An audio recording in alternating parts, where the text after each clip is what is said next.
engrossed me with stories of the guerrilla war being waged by a Shia group called Hezbollah, or Party of God, against the modern Israeli army. The entire experience spurred my interest in the Middle East. After the war, I went back to graduate school for a doctorate in modern Middle East history during the decade-long lull between the two Iraqi conflicts. I had more of an awareness than many of my military contemporaries of the tortured relations between the United States and Iran. During the 1980s, my father, a four-star Marine general named George Crist, commanded U.S. Central Command, CENTCOM as it's commonly abbreviated, with responsibility for all the American forces in the Middle East. At the time, the Soviet Union dominated Washington's thinking, and Europe, not the Middle East, was our Army's most important theater.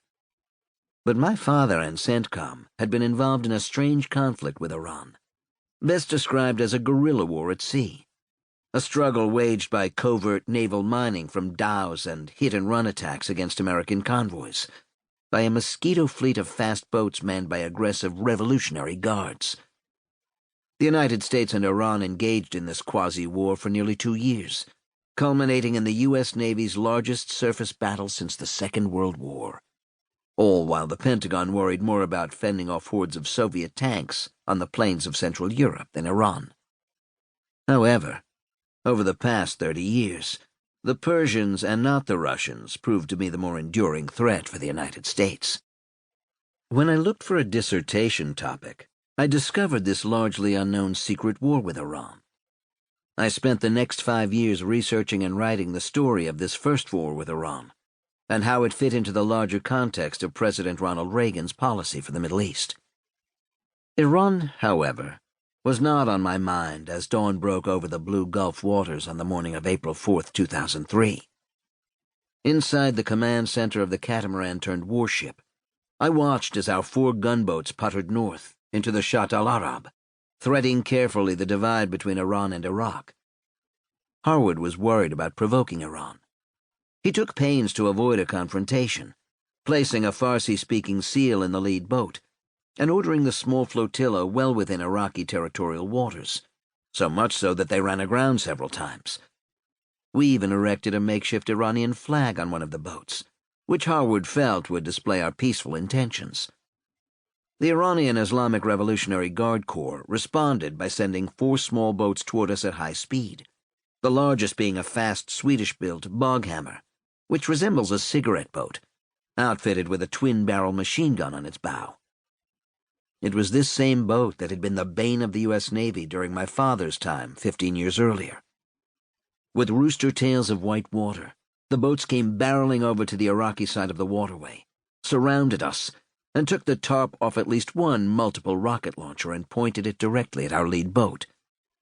A major shootout with Iraq's powerful Persian neighbor seemed imminent.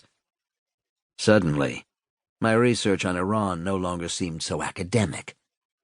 What I did not know until later, while researching this book, was how little CENTCOM or the civilians in the Pentagon had bothered to consider Iran when planning to remove Saddam Hussein.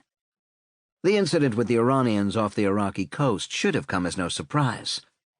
This would not be the only oversight in what was one of the worst planned campaigns ever executed by the U.S. military.